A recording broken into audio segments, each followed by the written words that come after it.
Samantala, sa bahagi naman ni Oliver, pasado 7:00 ay nagising na siya.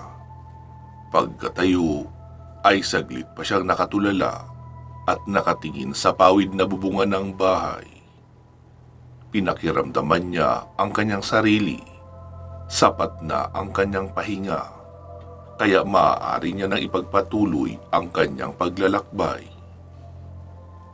Pagkalabas niya ng pinto, ay agad niyang naamoy ang mabangong samyo ng pinausukang manok.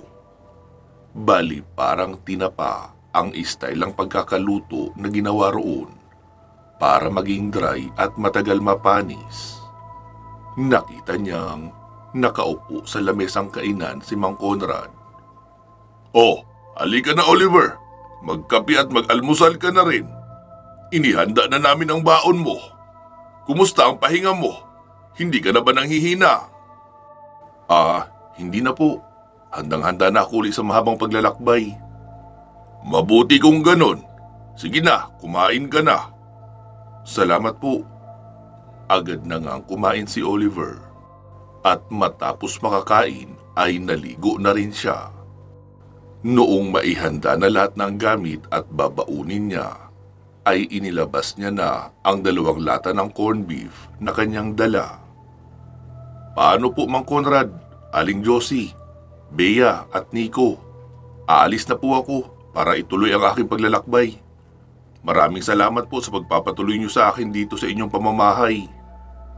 "Nako, Oliver, hindi mo nga kailangan magpasalamat dahil isang biyaya sa amin ang pagdaan mo rito. Dahil kung hindi ka dumaan, ay baka patay na kami buong pamilya." "Mag-iingat po kayo rito ha. Siya nga po pala, heto dilata. Iiwanan ko na sa inyo. Mukhang hindi ko naman kakailanganin ng maraming dilata. Lalo at marami kayong pabaon sa akin na tinapahang manok. Tatagal po ito ng 2 o 3 araw." "Uy, salamat rito Oliver. Matagal-tagal na rin kaming hindi nakakatikim ng dilata rito. Maliban sa sardinas na nabibili ko kapag nakakababa ako. Mag-iingat ka palagi Oliver." "Kayo rin po. Sige po, aalis na ako." Uwi ka pa ni Oliver at tumalikod na sa pamilya. Saka nagsimulang maglakad papalayo. Muli niyang binaybay ang papabalik sa orihinal na daan na dinaanan niya. Hindi niya inakala na may makakasalamuha pa siyang pamilya habang nasa paglalakbay. Makalipas ang ilang oras ng paglalakad at tanghaling tapat na noon. Tirik na ang sikat ng araw, kaya nagpahinga na muna siya. Uminom ng tubig at umidlip. Noong magising ay mainit pa rin ang sikat ng araw, kaya nagsulat na lang muna siya sa kanyang mini diary para isulat ang kanyang mga pinagdaanan sa paglalakbay. Kumuha siya ng biskwit sa bag at kumain ng 2 tipak lang mula sa 4 na pirasong laman ng isang pack. Irereserba niya ang 2 natira para naman sa hapon. Balak niyang sa paglubog ng araw na siya kakain para tipid siya sa baon. Matapos makapagsulat sa diary, ay muli na siyang tumayo upang ipagpatuloy ang paglalakad. Sa tuwing may madadaanan siyang ligaw na mga gulay, gaya ng ampalaya at kabuti, ay dinadampot niya ito para maging karagdagan sa kanyang pagkain. Kapag may mga ligaw na manok, baboy ramo at iba pang mga hayop, ay hinahayaan niya lang. Mahigpit na ipinagbilin sa kanya ng kanyang lolo na huwag mananakit ng mga hayop sa kagubatan, lalo na kapag kakaiba ang itsura ng hayop. May mga pagkakataon raw kasi na nakakalabas sa portal ng kabilang mundo ang mga alagang hayop ng mga engkanto, at kapag pininsala iyon ay buhay ang magiging kapalit. Noong makulimlim na ang paligid ay tinignan niya ang kanyang relo. Pasado na 5:00 ng hapon. Nagpalingalinga na siya sa paligid upang maghanap ng mapagpapalipasan ng gabi. Nakakita siya ng magkatabing malalaking bato. Ibinaba niya ang kanyang backpack at hinugot ang itak. Tinanggalan niya ng mga damo at talahib ang ilalim noon para doon siya magpapalipas ng gabi. Itinambak niya sa kabilang bahagi ang naalis na damo, tapos humila pa ng mga baging na may mga dahon para maging pantakip naman sa bukana. Doon na rin siya sa pinakailalim nag-set up ng lutuan. May dala rin siyang butane stove para hindi magkaroon ng usok ang kanyang pagpapakulo ng tubig. Meron naman siyang baon na nilagang kamuting kahoy at iyong pinausukang manok. Iyon ang magiging pagkain niya. Magtitimpla lang siya ng kape para may maging sabaw naman siya habang kumakain. Matapos makakain ay naupo lang siya sa may bukana ng butas sa pagitan ng dalawang bato nang maramdaman niyang may mga pagkaluskus sa unahan. Agad siyang tumayo at kinuha ang pana at palaso. Ramdam niyang may nakatayo sa hindi kalayuan pero wala siyang makita.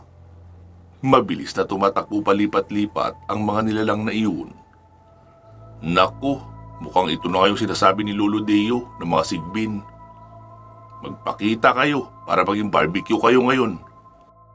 Bulong pa ni Oliver habang pinapakiramdaman ang mga nilalang na tumatakbo palipat-lipat na para bang siya ay nililito. Hanggang sa may biglang kumagat sa binti niya. Nakapantalon naman siya pero mukhang matalas ang ngipin noon dahil napakabilis na kasugat. Napaupo siya sa lupa at tinignan ang sugat sa paa. Tila may itim na likido sa sugat. Naramdaman niyang palipat-lipat muli ng pwesto ang mga nilalang. Kaya pumikit siya at bumuga ng hangin.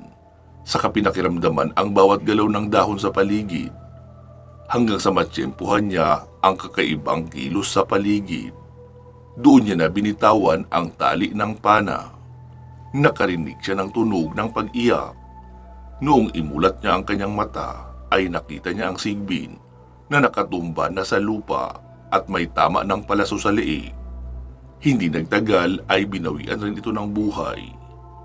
Muli siyang nagkarga ng palaso sa pana at nag-abang kung may susugod pang muli na mga sigbin. Pero narinig niya na lang ang mga kilos ng mga ito na tumatakbo na papalayo. Dali-dali siya pumasok sa kanyang pahingahan. Kumuha ng abo at asin at ikinalat niya sa harapan ng bukana noong pahingahan. Sa kanya itinaas ang kanyang pantalon upang makita ang sugat. Parang kinagat iyon ng daga.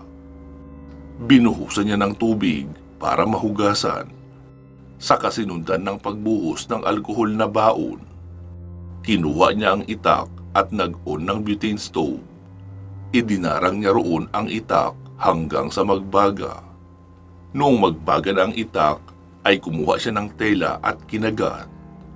Saka naman niya inilapat ang nagbabagang itak sa kanyang sugat. Halos mapasigaw siya sa sobrang sakit noon. Mabuti na lang at nakakagat siya sa isang tela. Nabitawan niya ang itak sa panghihina. Napapikit siya at nakatulog. Noong magmulat siyang muli ng mga mata ay madilim na talaga. Nagsindi siya ng dala niyang maliit na lampara na ligas. Para lang iyong maliit na kandila. Sapat lang na mailawan ang nasa harapan niya. Nilagyan niya ng baong langis ang sugat. Saka tinalian ng tela at ibinaba na ang pantalon. Lumabas siya sa pahingahan at pinakiramdaman ang paligid. Tahimik at walang kaluskos sa paligid.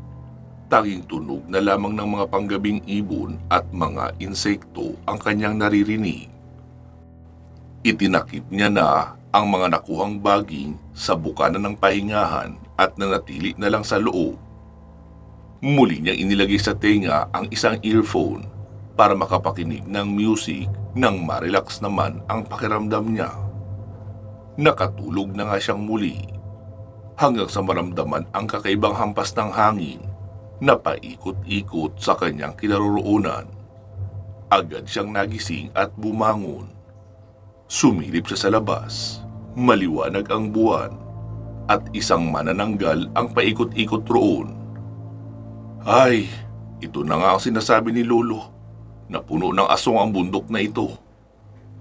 Kinuha niya ang pana at 2 palaso.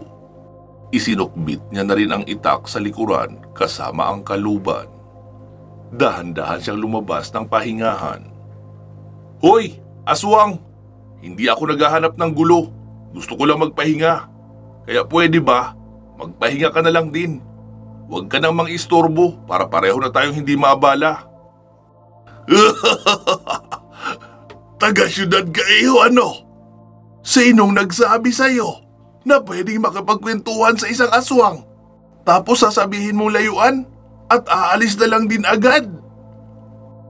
"Actually, wala namang nagkwento sa akin ng ganyan. Patas na offer lang ito sa'yo dahil ayokong masaktan kita." "Huwag kang mag-alala, iho. Hindi mo ako masasaktan. Ikaw ang masasaktan ko at magiging laman tiyan. Dahil nasa loob ka ng aking teritoryo. Kaya pasensyahan tayo." Wika pa ng manananggal at agad nang bumulusok papasugod kay Oliver. Binangga noon si Oliver kaya tumalsik siya at bumagsak ng nakapahiga. Muli siyang tumayo at hinanap ang manananggal pero paikot-ikot iyon sa kanya. "Akala ko ba matapang ka dahil teritoryo mo ito? Bakit puro ka paikot-ikot?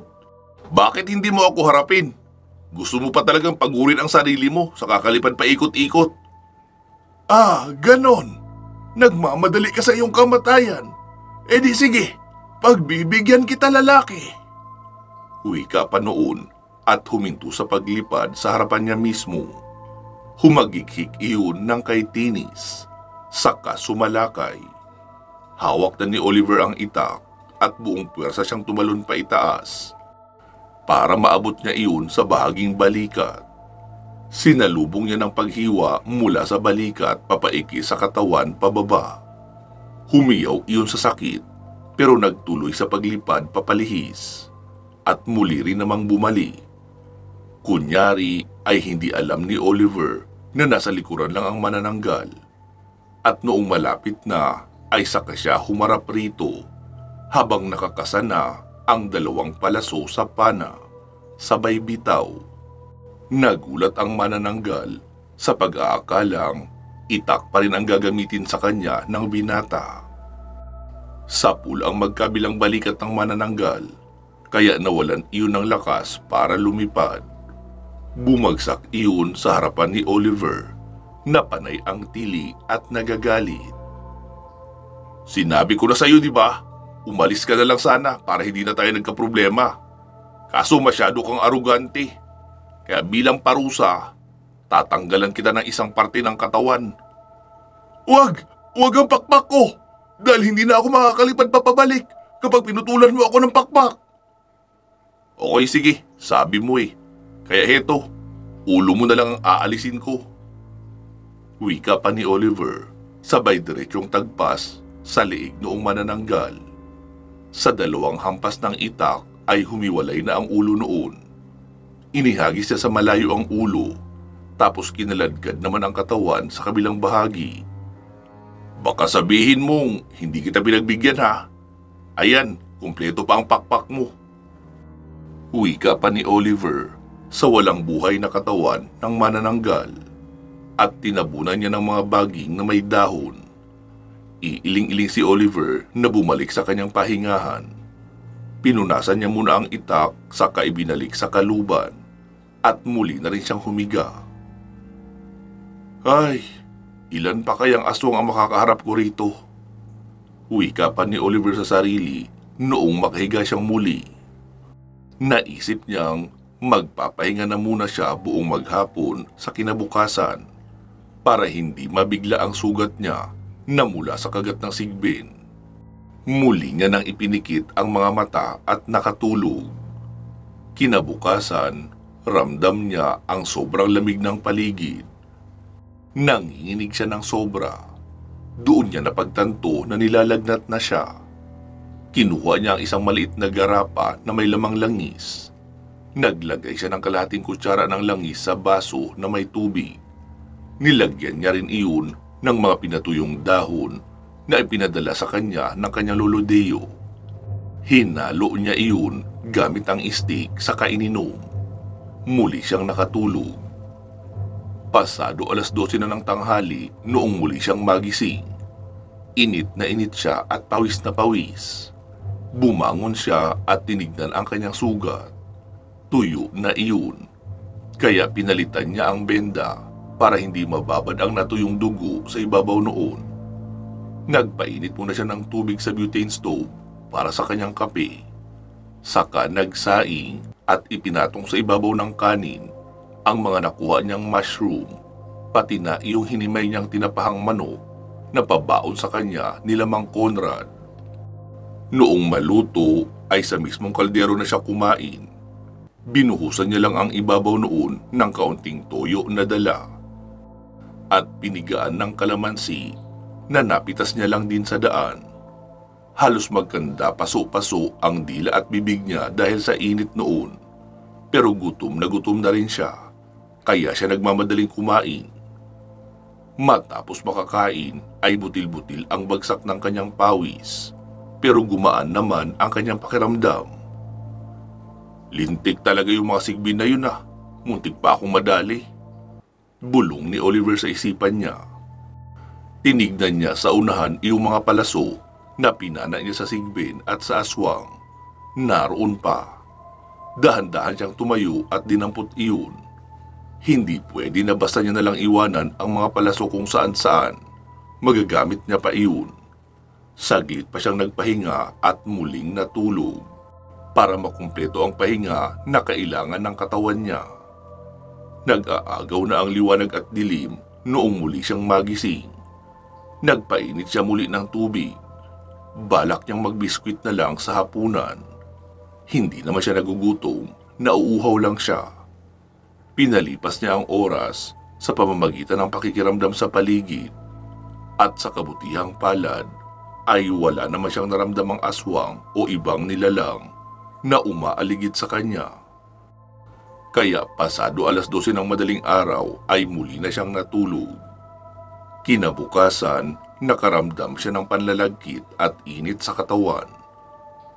Mukhang kailangan ko makahanap ng mapagpapaliguan Ang init na ng katawan ko. Wika niya sa sarili habang nagpapainit ng tubig para sa kape. Balak niyang magkape at biskwit na lang muna sa almusal. Saka siya maghahanap ng ilog na maaaring mapagpaliguan. At doon na siya kakain kapag naroon na siya. Baka sakaling meron siyang mapana roon na isda na kanyang maipang-uulam. Meron pa naman siyang tinapahang manok, 2 buong hita pa iyon. Pero nagsasawa na siya roon. Balak niyang pausukan uli iyon para mas tumagal pa ang buhay noon na hindi masisira.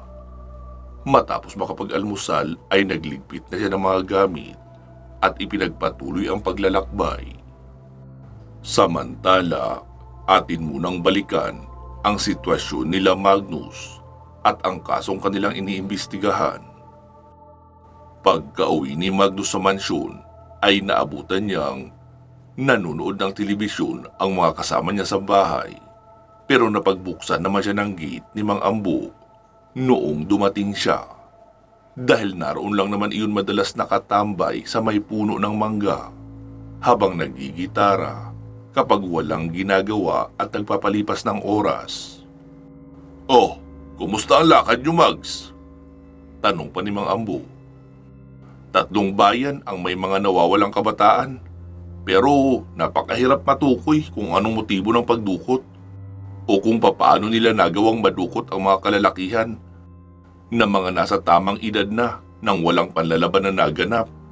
Parang tinawag lang at kusang sumama. Wala ring nakakita kung paano tinangay. Kung isinakay ba sa van o kung anong sasakyan. Naku Mags, mahirap nga yan. Bakit hindi nyo muna pinuwestuhan doon ng ilang gabi?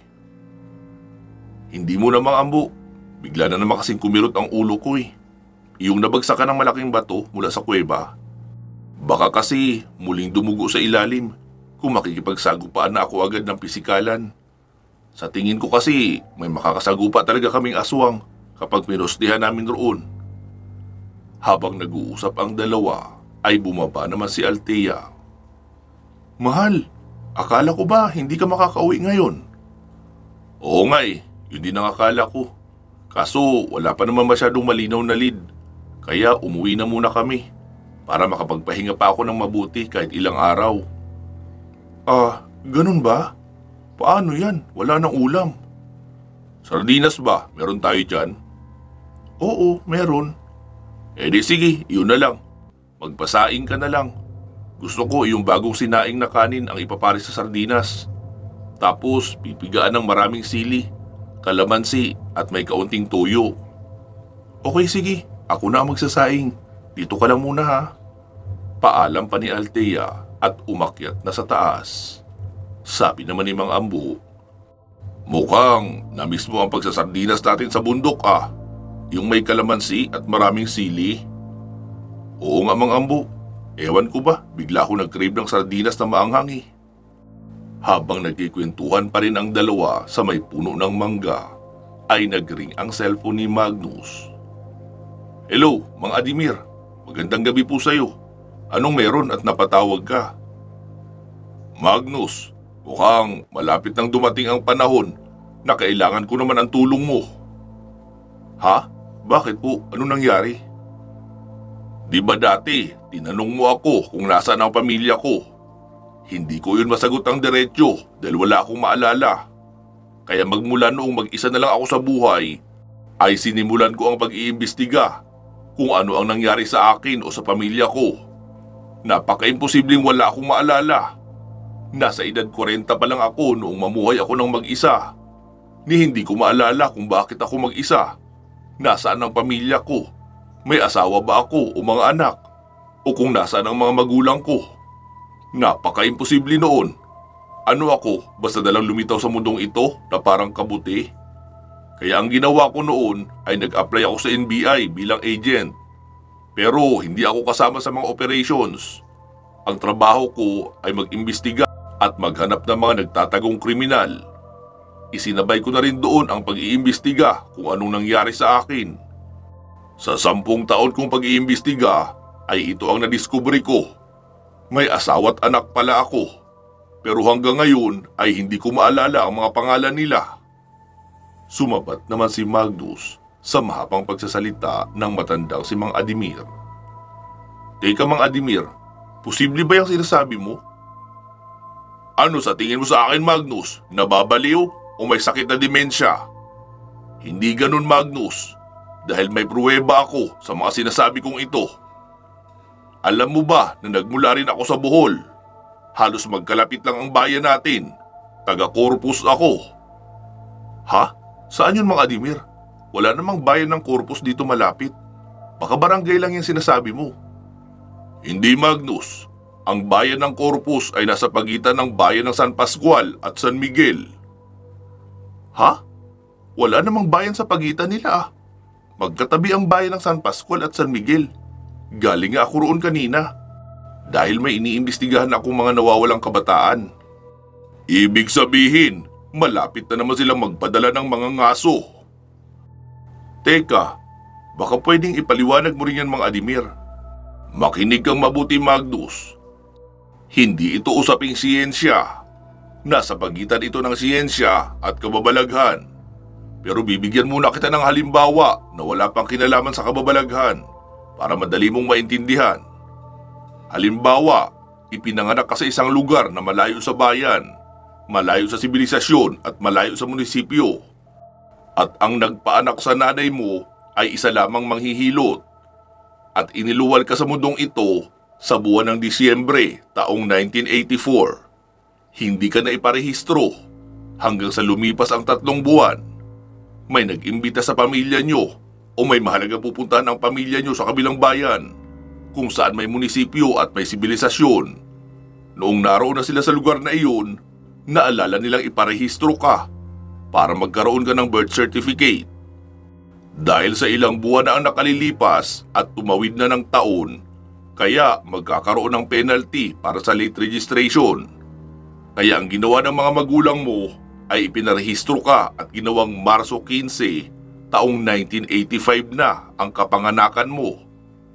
Iyon ang araw kung kailan kayo naroon sa bayan na iyon.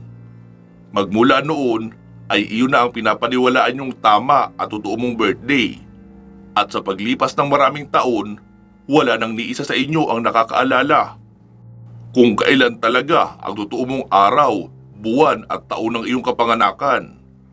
Ibig sabihin, ginawa nyo ng tama ang petsa na mali at pinaniwalaan na totoo. Naiintindihan mo? Yan pa lang ang mild na sample. Heto, pangalawang sample. Wala pa rin itong kinalaman sa kababalaghan. Sa isang tahanan, halimbawa may poste ang bahay nyo sa malapit o nasa gitang bahagi ng inyong bahay. Alam nyong lahat na naroon iyon, lalo kayong magkakapatid. Kasi nga, magmula nung ipinanganak kayong lahat ay naroon na iyon. Pero isa sa inyo ang madalas sasabit o babangga roon ng hindi sinasadya. Dahil nabubura sa isipan niya na may poste sa bahaging iyon. Ang tanong ay paano niyo nakalimutan? Kahit minsan, hindi naman iyon inaalis doon, di ba? Iyon ang simpleng halimbawa na wala pa rin kinalaman sa mundo ng kababalaghan. Ngayon, itong isusunod kong ikikwento sa iyo ay may kinalaman na sa kababalaghan. O para mas malinaw, may kinalaman dito ang mundo ng Astra at ang pamunuan ng mga Burhamin. Ang mundo ng Astra at mga opisyalis nila doon ay nabubuhay sa pagkonsumo ng mga kaluluwang napupunta sa kanila. Ito rin ang ginagamit nila bilang enerhiya para mapanatiling makapangyarihan sila at matibay ang kanilang mundo. Meron silang specific number of kaluluwa na kailangan kada taon para mapanatiling smooth sailing ang kanilang mundo. Kung sa pamahalaan pa ng ating bansa, ay iyon ang kanilang yearly national fund para mapatakbo ng maayos ang kanilang pamahalaan kada taon. Maliban sa pangkaraniwang sitwasyon na napupunta sa kanila ang kaluluwa ng mga masasama, may mga agent pa sila na nag-aalok ng 10 years good luck contract kapalit ang kaluluwa ng isang tao na kukolektahin nila after 10 years.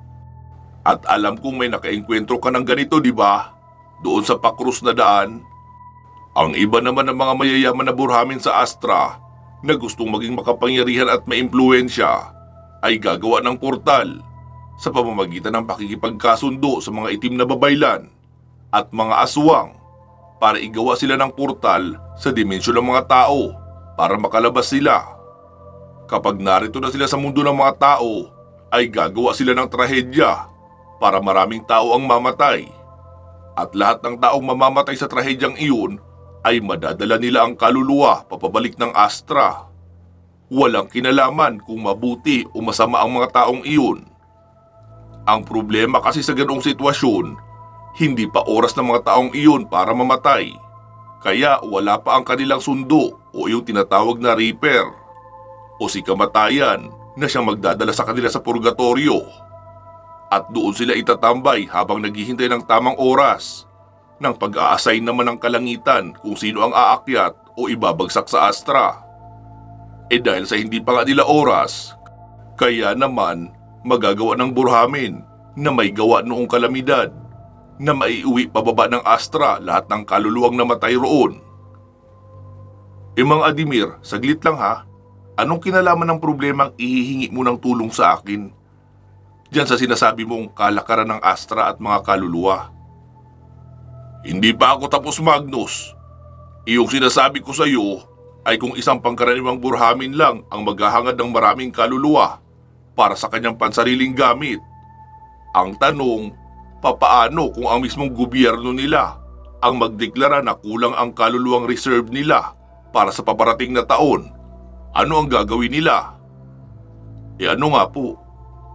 Ilulunsad nila ang tinatawag sa Ingles na wild hunt. 20 berdugong Burhamin na nakasakay sa kabayo ang aahon sa mundo ng mga tao upang manguha ng mga kaluluwa. At alam mo ba kung gaano karaming tao ang kailangan nilang makuha bago mahinto ang kanilang misyon? Ilan po, mga Adimir? 1,000 hanggang sa 10,000 tao, depende sa kailangan ng mundo nila. Paano mangyayari yun, mga Adimir, na walang nakakapansin? Doon na papasok yung sinasabi kong bagay na nag-i-exist napipilitin iwala, hanggang sa tuluyan ng madeklara kahit kailan na hindi talaga nagkaroon o hindi nag-exist. 15 taon ang nakararaan, merong bayan sa pagitan ng San Pascual at San Miguel. Iyon yung sinasabi kong bayan ng Corpus, kung saan ako orihinal na nakatira. Lahat ng mga tao roon ay kinuha nila, at ang mga katabing bayan o ang buong lalawigan ng Bohol ay ginamitan nila ng kapangyarihan para makalimutan ang bayan na iyon, hanggang sa wala nang nakakaalam na may dating bayan ng Corpus sa pagitan ng San Pascual at San Miguel. At kahit pa sabihin mo ang impormasyong ito sa mga taga roon sa dalawang bayan na magkatabi, ay wala nang maniniwala sa iyo dahil nabura na iyon sa kanilang isipan. Gaya ng sampul ko sa iyo ng totoong araw ng kapanganakan na nabura at pinalitan ng bagong petsa na pinaniniwala ang iyon na ang tama at totoo. Okay po mga Adimir, nagets ko na po yung paliwanag nyo tungkol dyan. Unang tanong, bakit ikaw lang ang nakakaalala? Isang dahilan lang ang naiisip ko dyan, Magnus. Kumatos ako at nasa Maynila noong panahong naganap ang unang wild hunt o ang pagdating ng mga mangangaso. Noong magkamalay ako, ay malinaw ko pang naaalala ang buong pamilya ko. Pero noong umuwi ako sa Corpus, ay nagtaka ako dahil walang bayan ng Corpus. Wala sa mapa at wala na talaga kahit saan. Wala ng record tungkol doon. At pagdating ko nga roon, doon na rin ako naapektuhan ng sumpa ng pagkalimot na ginawa ng mga taga-Astra.